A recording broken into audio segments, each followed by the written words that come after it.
So hello everyone, पिछले वाली video में हम लोगों ने देखा था कि किस तरह से इंपीरियल प्रिसेप्टर पूरा किंगडम को खत्म कर देता है और क्यूनमू की आंखों में ड्यूटी एंड डेविल समाया हुआ था, जो कि सब कुछ देख रहा था कि इंपीरियल प्रिसेप्टर सच में कितना ज्यादा पावरफुल है। यहाँ तक कि कल्ट मास्टर्स भी उसके सामने कुछ नहीं है। अब आगे राइट गार्डियन शूबिया आकाश की ओर देखकर रुलाई और उसके बौद्ध साथियों को भला बुरा कहती है। तभी ओल्ड रुलाई यानी बुद्ध धर्म का प्रमुख प्रकट होता है और सभी योद्धाओं को शांति का संदेश देता है। वो कहता है कि सदियों से चले आ रहे युद्ध और वैमनस्य को समाप्त कर देना चाहिए, क्योंकि निरंतर लड़ाई से केवल विनाश होगा। वो प्रस्ताव रखता है कि सब लोग हथियार छोड़कर ग्रेट थंडरक्लैप मॉनेस्ट्री में दीक्षा लें और सांसारिक मामलों से अलग हो जाएं। इटर्नल पीस इंपीरियल प्रीसेप्टर पहले संदेह करता है कि कहीं ये चाल ना हो, लेकिन रुलाई के वचन पर विश्वास जताता है। इस दौरान teacher poor true Lord tan और उनके साथी सोच विचार के बाद बौद्ध धर्म अपनाने को तैयार हो जाते हैं, क्योंकि यदि उन्होंने मना किया तो प्रीसेप्टर उन्हें नष्ट कर देता। केवल ब्रॉन्ज मास्क्ड मैन को प्रीसेप्टर छोड़ने से मना करता है। असल में वो शाही परिवार का सदस्य है। यदि उसे जीवित पकड़ा गया तो सम्राट की प्रतिष्ठा पर आघात होता और दरबार में विद्रोह की स्थिति बन सकती थी। इसलिए वो स्वयं अपना मुख तोड़कर आत्महत्या कर लेता है, ताकि उसकी असली पहचान उजागर न हो। प्रीसेप्टर जानबूझकर उसे रोकता नहीं, यही राजनीतिक रूप से सबसे उचित अंत था। रुलाई ये देखकर विदा लेता है और माउंट मेरू पश्चिम की ओर लौट जाता है।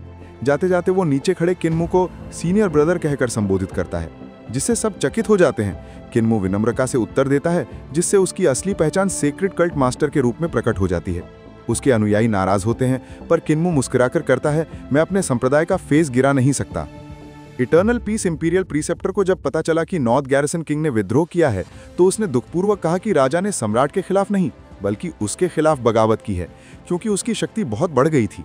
उसने कहा कि अब समय आ गया है कि वो स्टार्ट अ फैमिली करे, क्योंकि केवल आदर्शों से नहीं, इच्छाओं से भी जीवन चलता है। वो राजा की मृत्यु पर शोक जताने के लिए घर लौटता है, पर पाता है कि उसका पूरा मैनर अस्त व्यस्त है। सभी सेवक बंधे हुए हैं और फूजवान चूहों का अपमानजनक हाल है। जांच करने पर उसे पता चलता है कि कोई तेज गति वाला व्यक्ति उसकी गैरहाजिरी में आया था to take back his leg.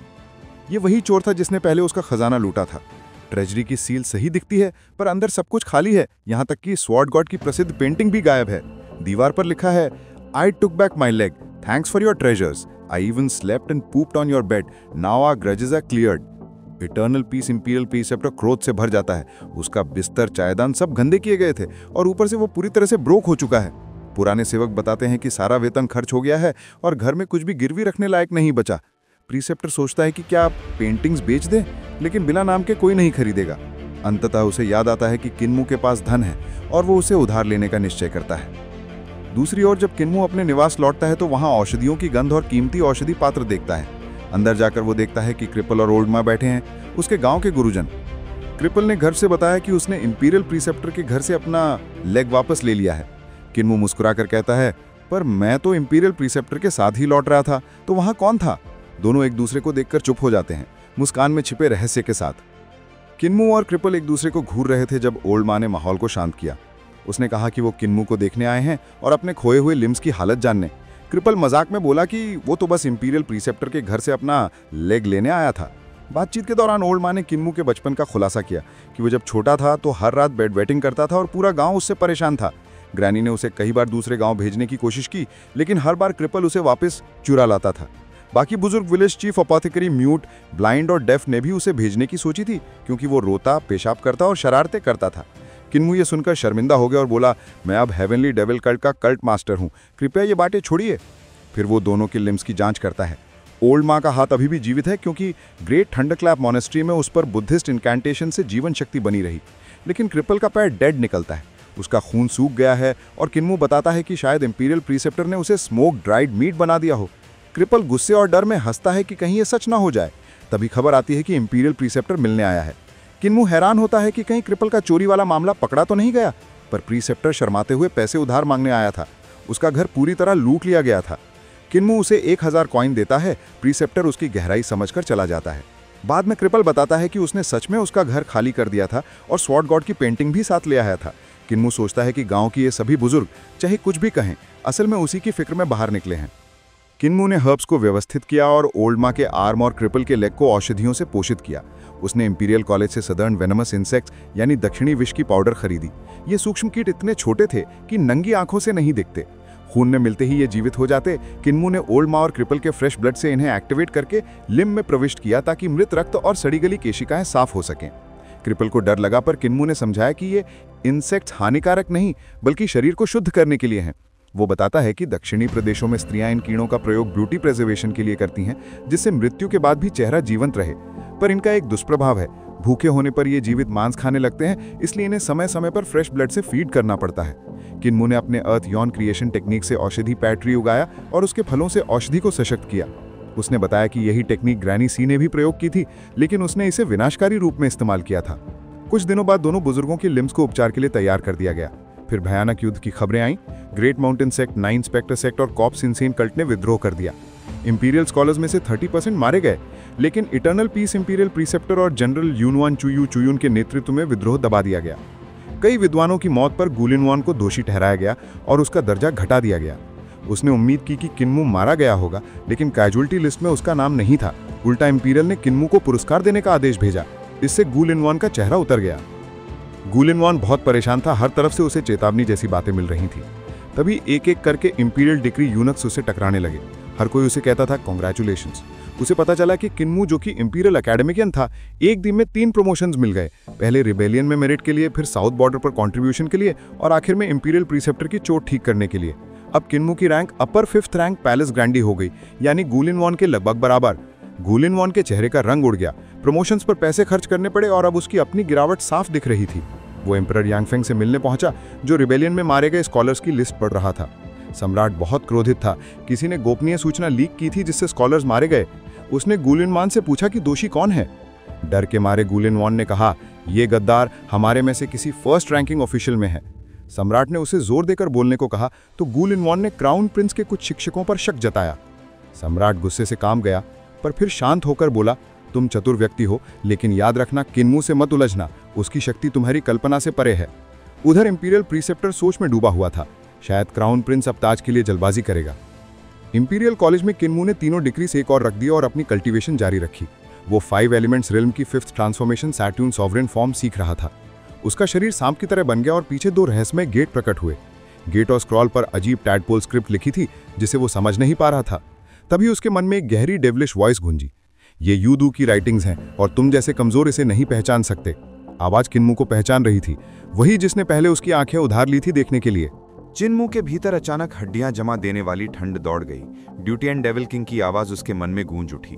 पहले दाशियांग सिटी की लड़ाई में जब चिन्मू ने इटर्नल पीस इंपीरियल प्रीसेप्टर का युद्ध देखा था, तब उसी डेविल किंग ने उसकी आंखें बोरो की थी ताकि वो युद्ध की गहराई समझ सके। चिन्मू को लगा था कि उसने ये रहस्य छिपा लिया है, पर अब साबित हुआ कि डेविल किंग पहले से सब जानता था। डेविल किंग ने कहा, मूर्ख समनर, मेरे सामने चालाकी नहीं चलेगी। मेरी सेवा करो तभी जीवित रहोगे। चिन्मू ने शांत होकर मुस्कुराते हुए जवाब दिया, मैं ही अकेला व्यक्ति हूं जो ghost transferring God dispatching रून्स command जानता हूं। यह सुनकर डेविल किंग ठिठक गया, यानी चिन्मू के पास बार्गेनिंग पावर थी।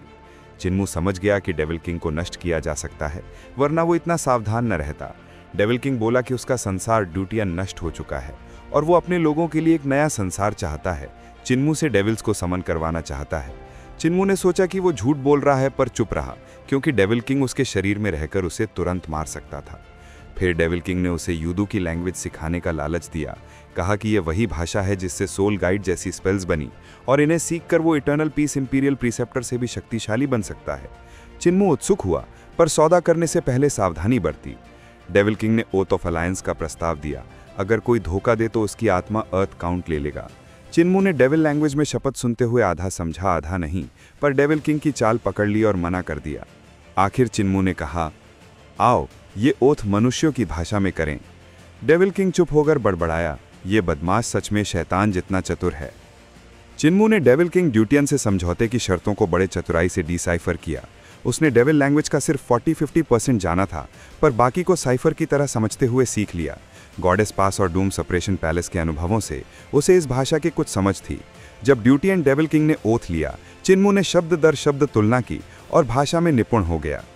अर्थ काउंट के 9 पैक्ट्स के साथ ओथ लेते समय चिन्मू ने एक विशाल दृश्य देखा। 9 मुड़े हुए सुनहरे हॉर्न्स जिन पर यह पैक्ट बना था। यदि कोई शपथ तोड़े तो अर्थ काउंट उसकी सोल ले लेता। शपथ पूरी होने पर ड्यूटी एंड डेविल किंग हंस पड़ा।